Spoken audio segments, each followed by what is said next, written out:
Hi, I'm Amanda Morrall, Personal Finance Editor with Interest.co.nz, and welcome back to another one of our double shot interviews. I'm joined today by Tim Williams.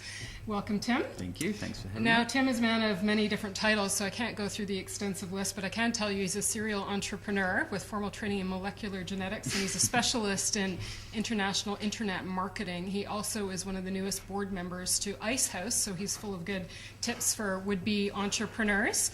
So your story is a very interesting one, Tim, because you made your fortune and your success over in Japan, and that was back in 1993, and you just came back to New Zealand. So let's start at the beginning of your story. How did you go from A to B, and what happened in between?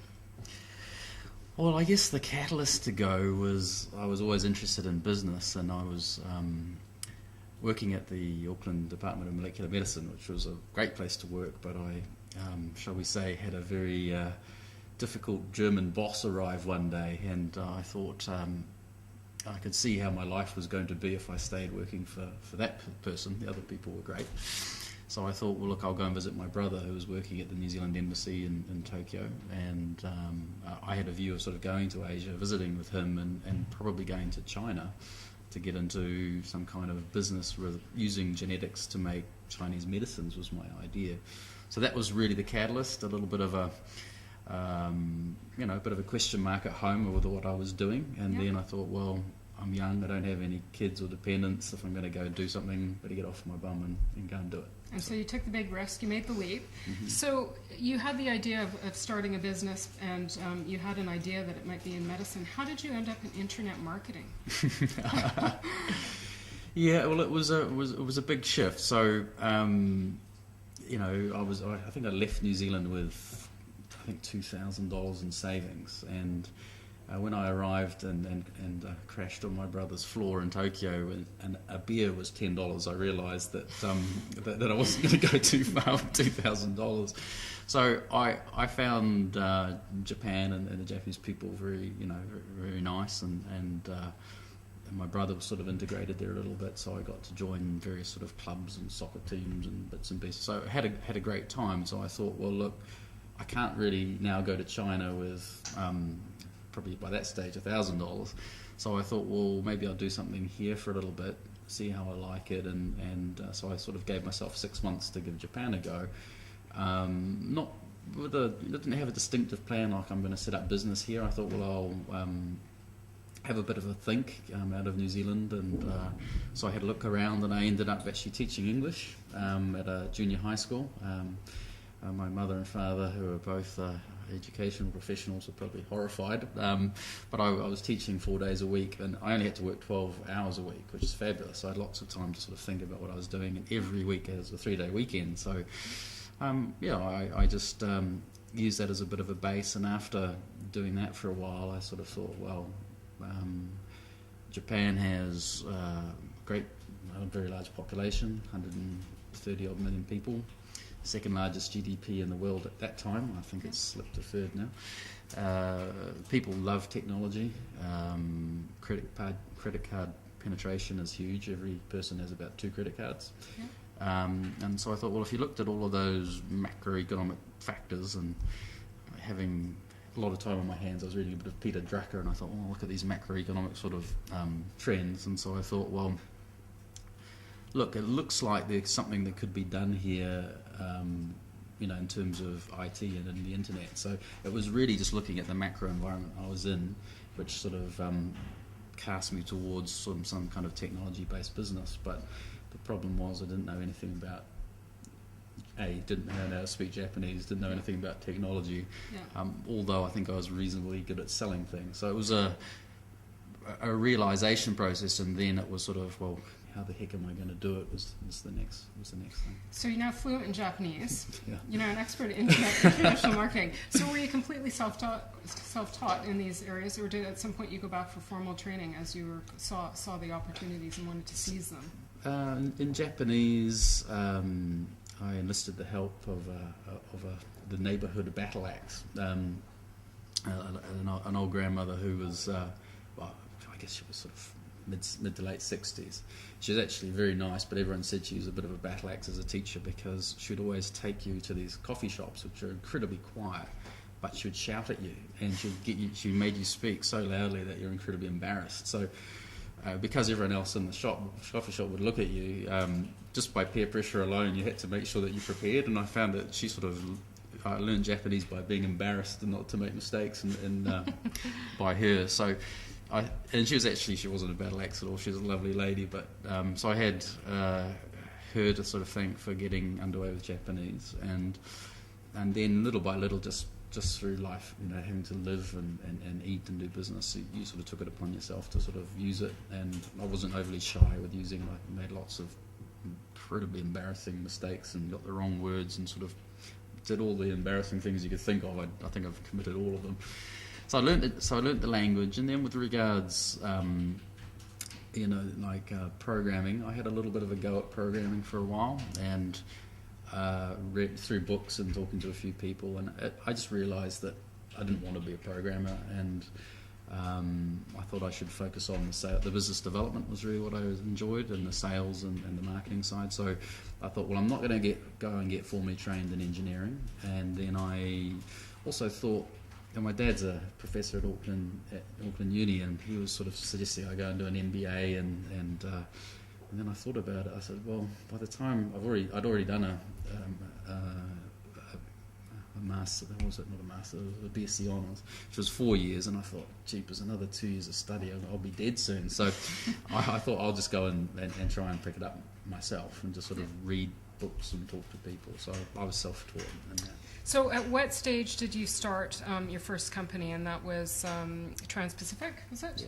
Yeah. So what year was that? So I landed in Japan in late '93 and spent a couple of years learning the language, part-time teaching, sort of hatching ideas, and travelling quite a lot throughout Asia. And then in mid '96, my business partner and I, we started a little company called Trans-Pacific. And it was quite a hilarious process because I had this little notebook which I'd kept from the age of, I think it was about 7 or 8, with all the silly business ideas that I'd had, and I'd always been interested in it for some reason. I think I read a Robert Jones property book, I think when I was 10 or 11. I think that's what really sort of got me interested in it. And so I had this notebook full of all these silly ideas. So I went down, some of them of course were completely irrelevant by the time we were talking about it, but my business partner Jonathan, he also had a similar sort of book with all his ideas, and so we had a large barbecue which involved far too many ales, and we sort of rubbished each other's ideas and realised that they were all kind of not very good, but we all arrived at the idea that, again, the internet was probably the place to start. Yeah. And so that was in mid '96, and then we realised that our limitations were numerous, and so we thought, well, we've got to figure out what's going on in the internet. And I guess the advantage for us at that time was that in America the internet was just starting to move, and it was English language based. Now, I didn't speak a great deal of Japanese at that time. I spoke a reasonable amount, but we could look at the trends in America, and there was almost nothing happening in Japan. So we were looking at the very, very early stages. And I think there was a few shopping malls just coming out, none of which exist today. Yep. So we sort of used that as a bit of a learning ground to get our first ideas. And the first thing we decided to do was, well, people will go onto the internet, so we thought, why don't we provide a hosting service for websites, sell domain names. And we thought of that idea. Jonathan's brother-in-law is a programmer in New Zealand, so we asked him to make a hosting system for us. He came up to Japan for a year or so, and then we launched a service in early '97, yep. And started selling hosting packages and domain names whilst we were both doing separate jobs. So it was sort of like a side business to start with. And it's flourished since then. What's the scale of your company right now? So Trans-Pacific, as a hosting company, I guess it grew to about $1 million in turnover within 3 years, and then it sort of morphed. I mean, forgive me for saying so, but the hosting and domain name business is very nerdy, and you could see it would become commoditized. And we were selling simple hosting packages for $150 Kiwi a month back then, and today you can get the same package, if not free, for $5 or $10 a month. So, So it was like a bread and butter business, and from that we morphed. We took, I think, every single cent almost that we had in the bank, or every single yen I should say, that we had in the bank at that time, and we bought a license from an internet marketing company in Santa Barbara called ValueClick. Yep.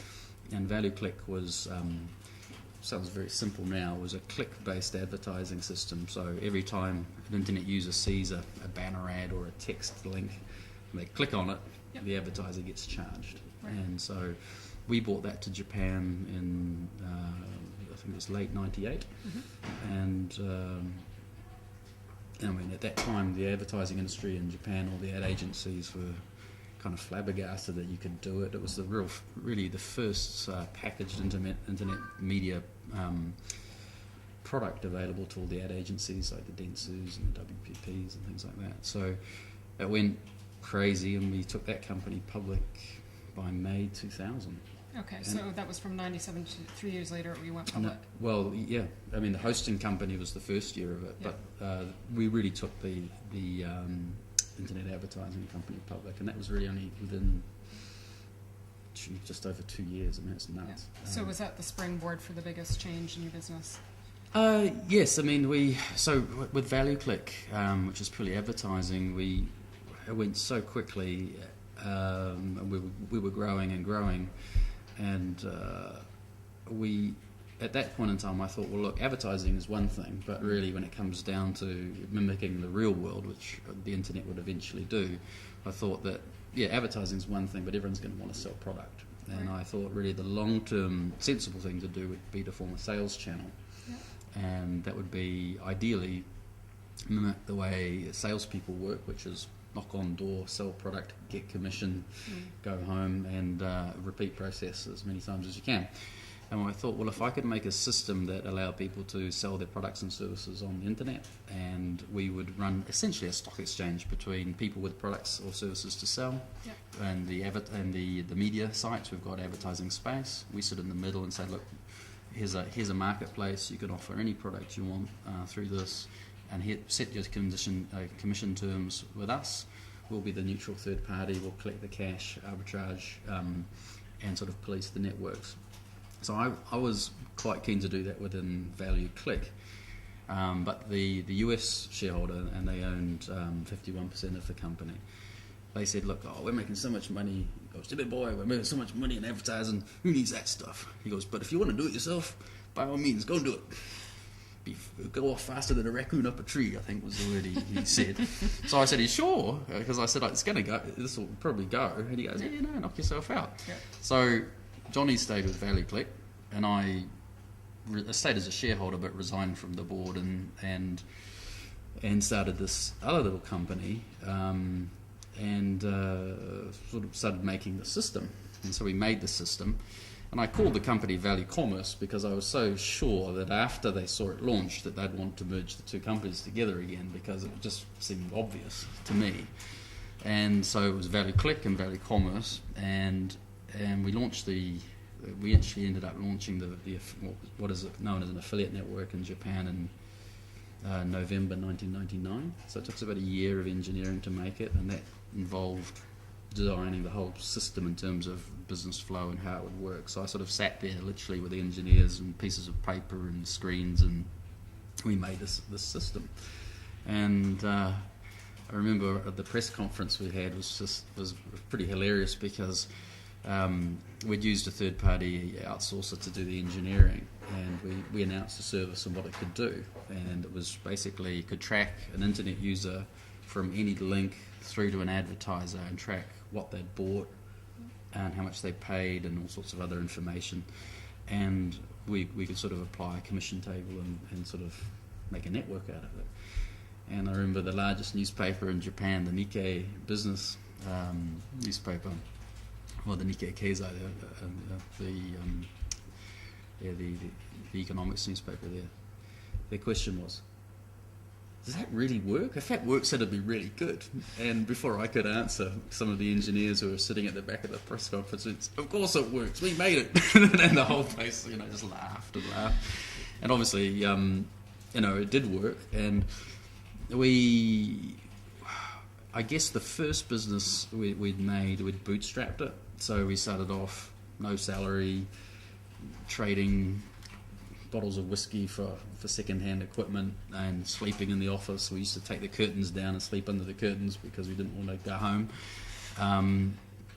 And we had no money, and we just absolutely did everything within cash flow. But with ValueCommerce, in the sort of 99, was a little bit bubbly in the tech space, and so at that stage I thought, well, when I was in the middle of doing all of the sort of development work, this phone call went, and there's some venture capital guys saying, well, do you want to get some investment for your service? And I 3 years before, I didn't even know what venture capital was, but during the process of doing ValueClick, we learned about it.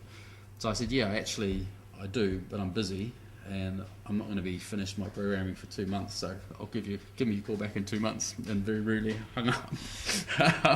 But he called back in 2 months, and I guess cutting a long story short, with the ValueCommerce business, we decided to go, I guess, the aggressive internet route, which is raise a lot of money and build a business quickly, because everyone at that time was doing it quickly. And it'd probably make all of our parents and our grandparents sort of fearful, but it was, we raised $38 million through the private equity markets in the space of 2 years.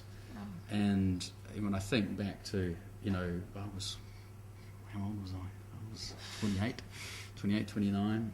And we raised a lot of money, and we went from 3 employees to 200.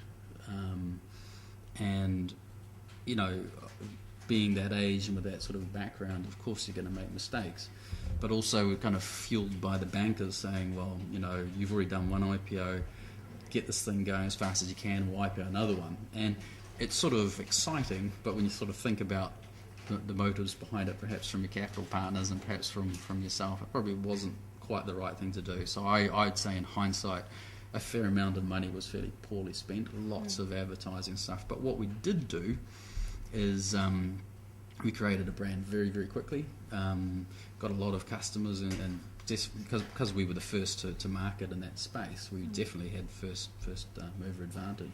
Yeah. So we grew very quickly. We were massively loss-making for the first 2 or 3 years.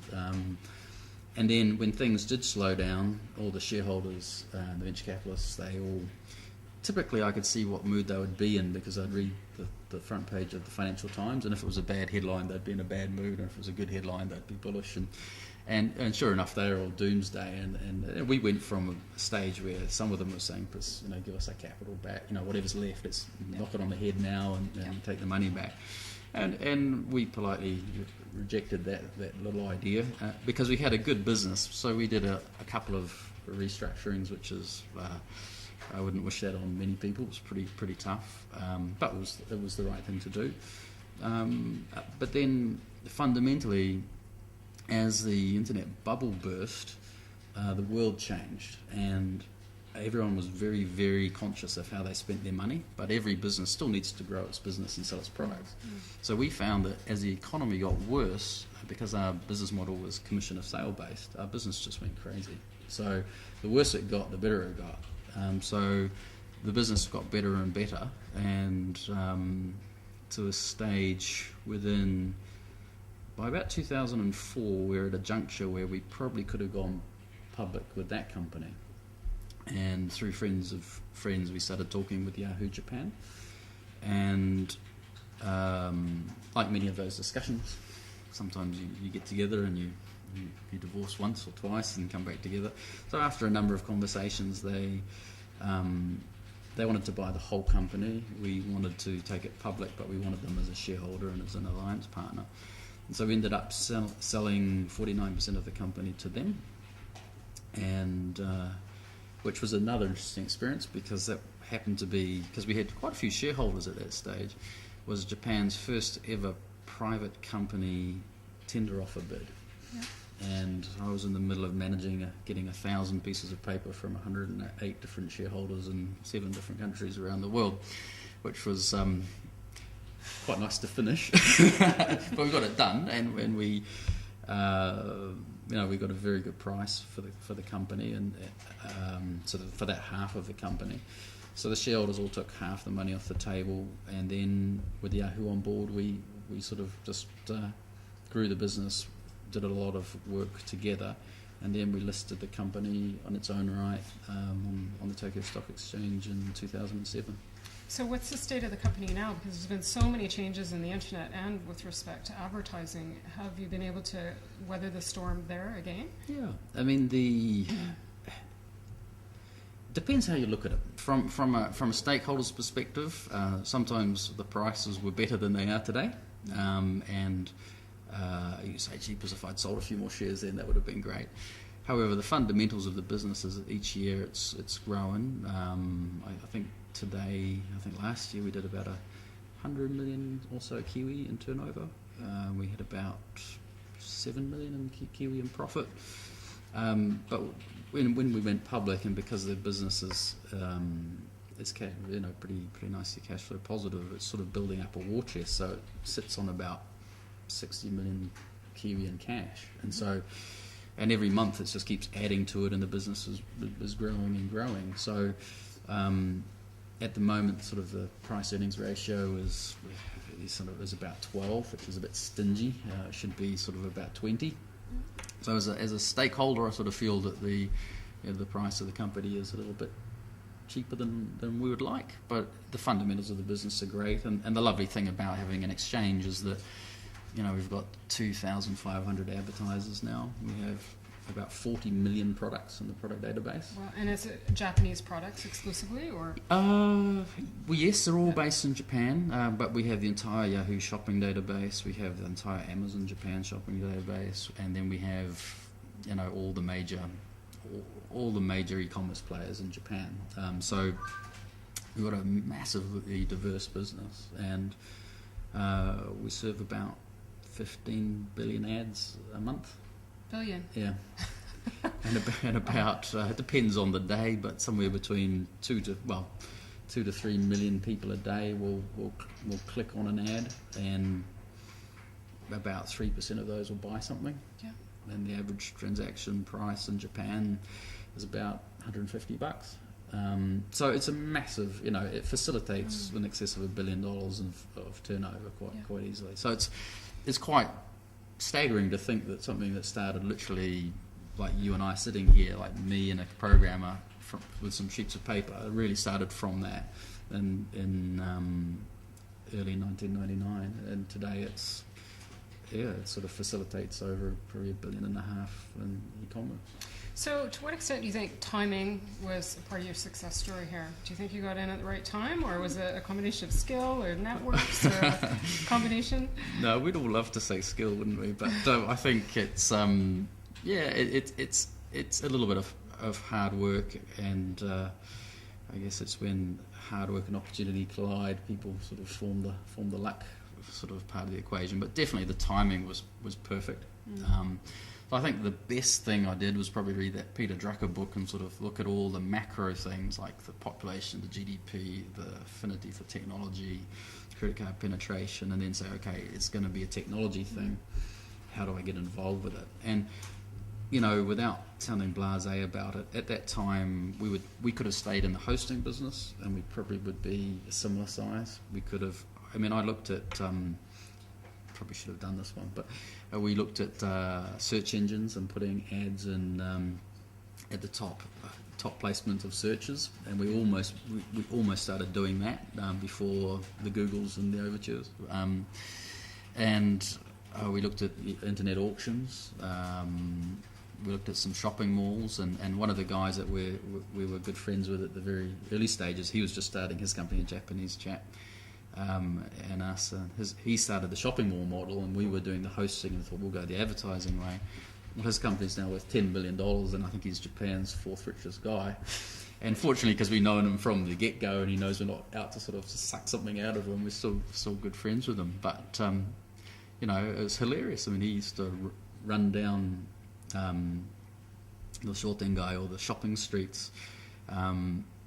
In a full business suit, he'd sprint down these streets, so he got a sweat up in the middle of summer, and then he would knock on the little shop front to get his customers, because he wanted his customers to feel sorry for him, because he wanted them to see this poor young guy sweating, and he started off doing that door to door, and he's now runs Japan's biggest shopping mall, and it's quite incredible. So yeah, really at that time I think you could have got into any number of things, and as long as you were determined and worked hard and weren't afraid to try and fail and also try and succeed, you probably would have done okay.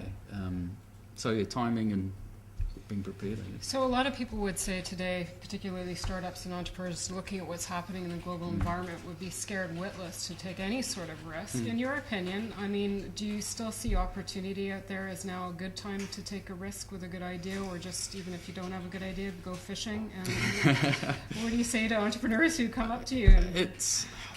I guess maybe one other factor which is important in that decision is your stage of life, because at that stage, mentally I'd said to myself, I wasn't married, I didn't have any kids, and I thought, well, I'm going to try my best to succeed in business to the age of 35, and if I haven't done it by then, we'll call a spade, and I'd probably fall back on my scientific sort of background. So I had nothing to. The only person who was going to be affected by my decisions was me, and so that allowed me to take a lot more risk than most normal people would. Yeah. And that involved some personal guarantees, some pretty crazy stuff actually, and I can say in hindsight with a smile anyway. But yeah, I guess going now, I would say if you were going to go into, if you really wanted to go into business, you have to sort of look at your life stage a little bit and decide how much risk you can take. It's always easier if it's just you, because you only have to pick yourself up. I think that if you're going in with anything under a 4-year time horizon, I think you're dreaming. Of course, there's exceptions where someone makes a massive success in a year or two, like we did with ValueCommerce, but it's the exception, not the rule. Yeah. And usually 4 years to make a good business, to start, the platform for a good business, but then to grow it into,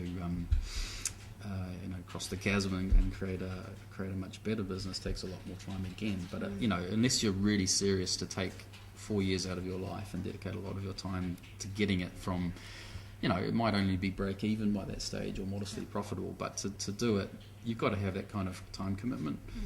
And then the plan itself, you have to.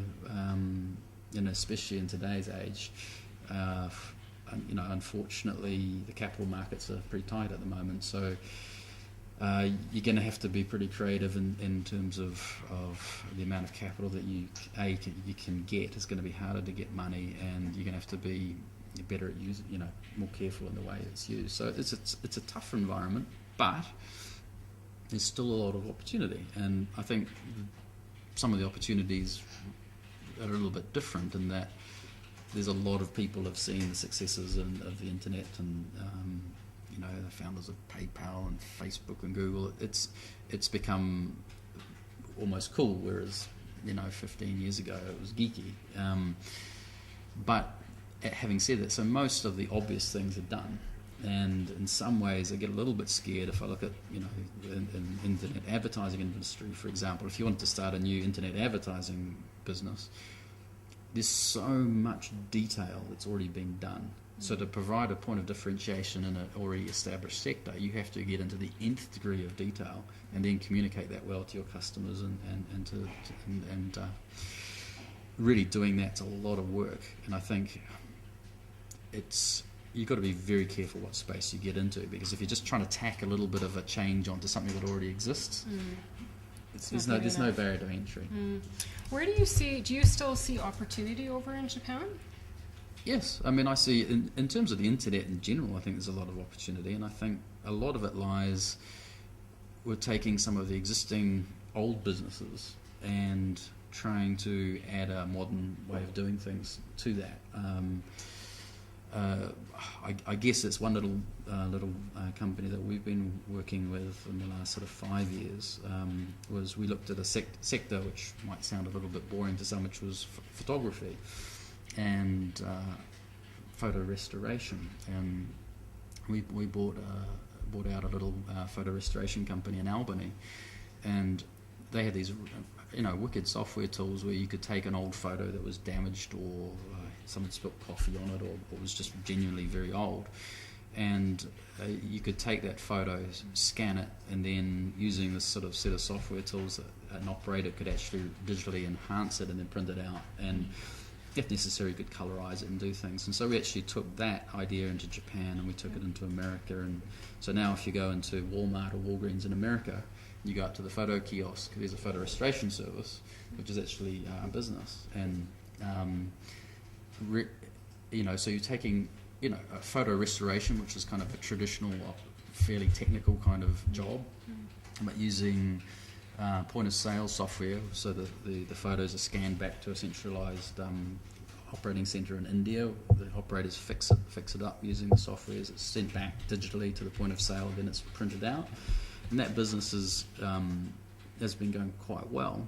And so we've now been trying to expand that in the process of doing school photography in New Zealand, which we think has been the same. It's been for 80 years. I mean, my school photos are exactly the same as my kids' school photos. So we thought, well, look, we've got this process. Isn't it time that school photos actually look fun again? look fun for a change? And so we're working on that. I don't know how that will go, but I think as an example, school photography, everyone would say, how are you going to make that into an internet business? Well, it could be, but it could be anything which you sort of take for granted in everyday life. I think there's many ways technology can be used to take very profitable business sectors and make them better, or share in the profit of those. And I think it's probably where it would be easier to find niches than sort of try and come up with the next big thing, like the next Facebook. Not saying that you can't do it, it's always good to keep challenging yourself, but it's hard because there's a whole planet of people doing it. Where do you think the passion and the goals comes into? Because I'm constantly reading about that piece of advice from a lot of people, that if you follow your dream. But it sounds like in your case you sort of stumbled upon where you would end up. So is that a good driver for entrepreneurs?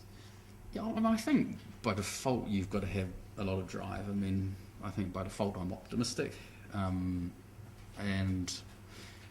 I think you have to be fast to let go. So if something doesn't go your way, rather than brood on it, you just got to just keep moving, and you just have to have a never give up attitude. And I think as long as you can keep yourself motivated and you never give up, I mean, you could, theoretically you should be able to succeed at most things. I think it's when people sometimes get a bit depressed, or if they're doing it on their own and there's no one to sound things off, that they just get into a negative spiral. And I guess if you're just doing it all on your own, and it can be you get some pretty dark times, which we went through tons and tons of bad times.